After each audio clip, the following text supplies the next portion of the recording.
Alright, this is a continuation of the review for Algebra 2 Unit 3 Systems Test. Okay, we're on page 2. We're going to go ahead and get started on number 4. So you're training for a triathlon. In your training routine, each week you bike 4 times as far as you run. Okay, so biking, I'm going to go ahead and label that as B, R is run, and swimming is going to be S. Okay. And you run 3 times as far as you swim. 1 week you trained a total of 160 miles. Okay, how many miles did you swim that week? So we're really looking about how many did you swim. So first we have to go ahead and kind of put down the information that they gave us. So if we're talking about biking, it's going to be the biking is going to equal 4 times as far as you run. So 4 times R. Okay, and then you run 3 times as far as you swim. So that's going to be R times 3S. So 3 times swimming, 3 times S. Okay, 1 week you trained a total of 160 miles. Now if you're training for a triathlon, okay, you're training for biking, running, and swimming. Okay, all of that equaled 160 miles. Okay, and then it's asking you just specifically, what about swimming? So swimming is going to equal S.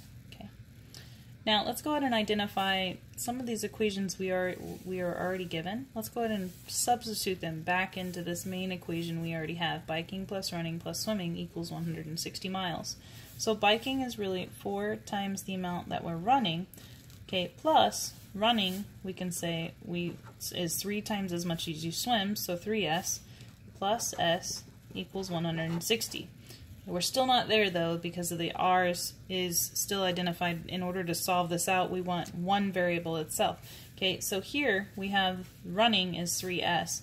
Okay, so it's 4 times 3 times as much as we swim, plus 3S plus S equals 160.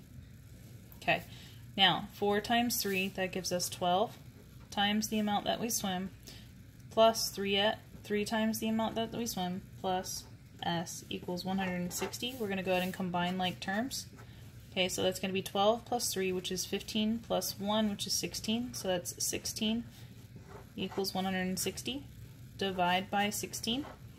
That becomes 1, and we're left with, we swam 10 miles. Alright. Okay, so looking at number 5, we have the X Prize charges $26 per day, an initial charge of $50 for insurance to rent a car. Okay, Enterprise charges $28 a day plus initial charge $40, okay, for insurance to rent a car. When will the total cost be the same for both companies? So when we're looking for total cost, let's go ahead and first identify the 2 different equations. Okay, Y, I'm going to say, is the cost. Okay, and then X represents by day. Or just day. Cost per day. Alright, now identifying the first equation, we're going to go ahead and start with the cost for the first equation is going to be $26 per day. Okay, plus additional fee of $50. For the second equation for Enterprise, that's going to be Y equals $28 per day plus the initial cost of $40. And we want to know when they're both the same. So when are they both the same? Well, that truly means when they're equal to each other. We're going to set the Y, the cost, equal to each other. Okay, so that's going to be 26x plus 50 equals. Write down the Enterprise formula, 28x plus 40. Okay, and now we're going to go ahead and solve for x. Okay, and we're going to go ahead and subtract 26 to both sides. That's my smallest coefficient. If you move that one over, you're going to end up with a positive coefficient always. Okay, and I'm going to go ahead and subtract 40 to this side. Okay, so the variables they've been moved to this side of the equation, and the constants are moved to that side.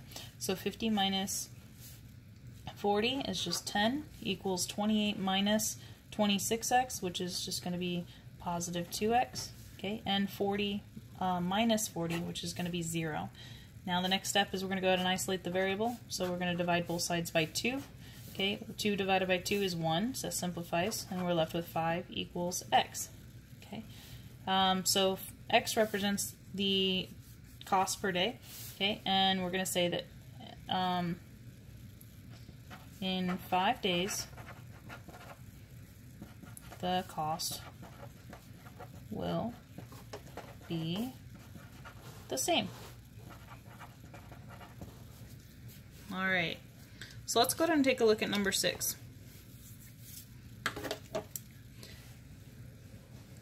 Looking at number 6, you at most work 15 hours per week.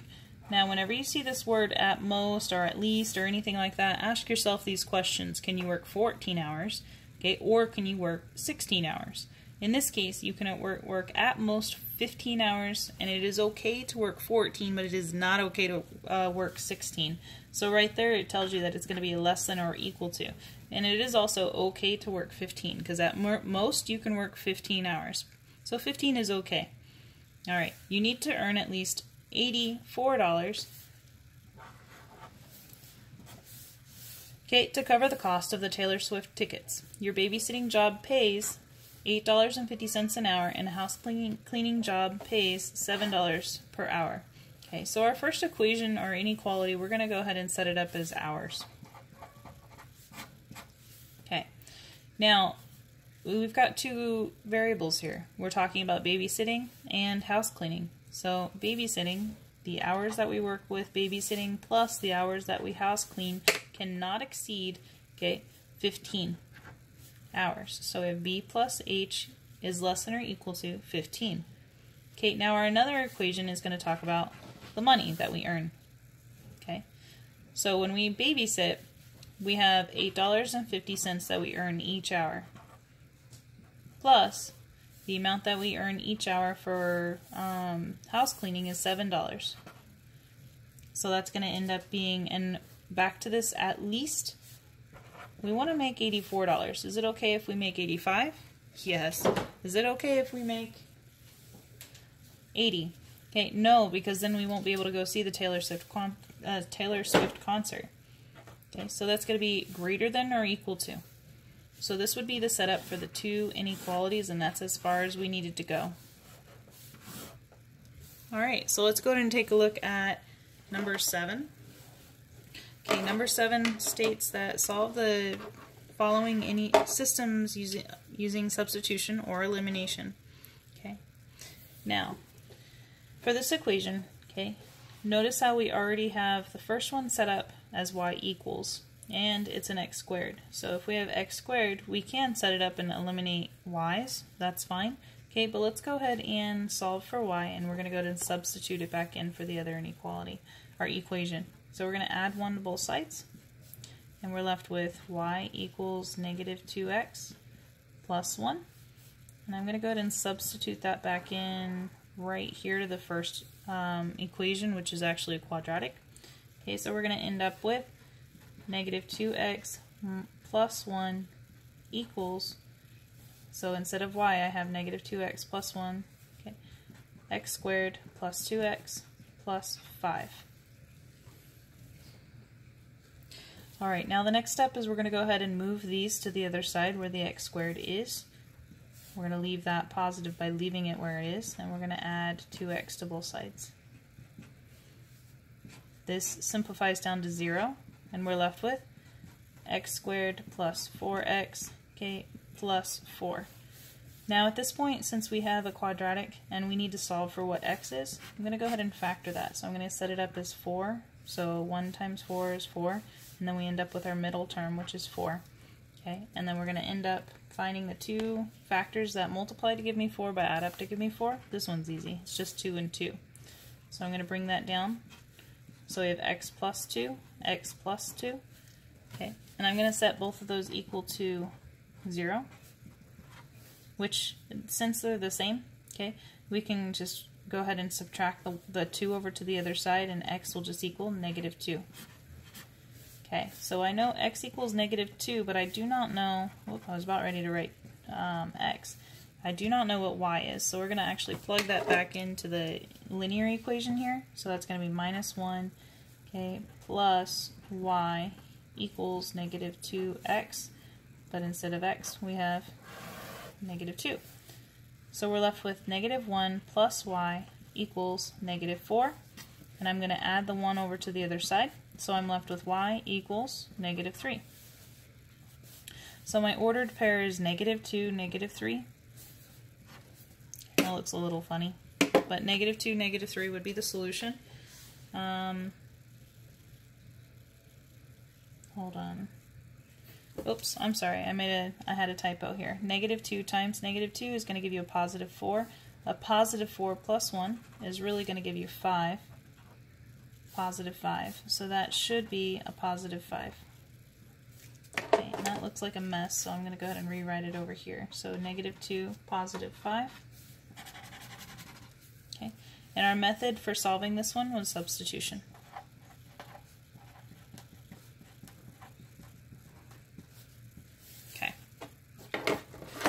Alright, so looking at the next equation, I'm going to go ahead and break out the pink pen here.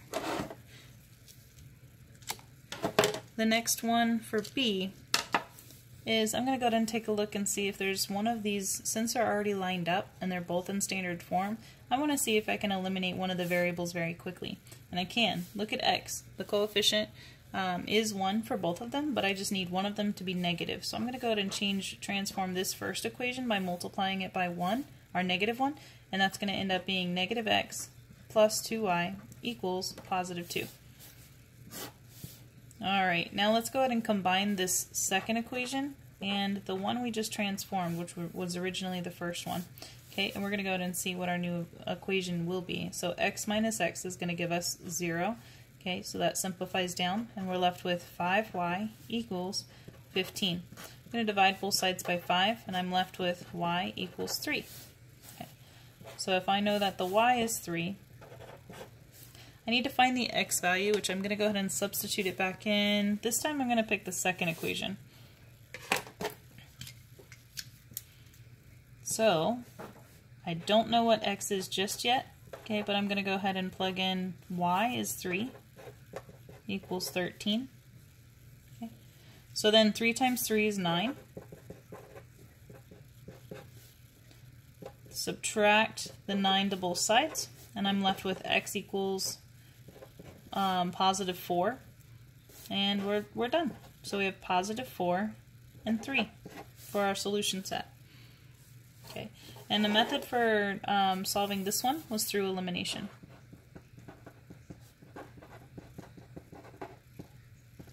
Okay. All right.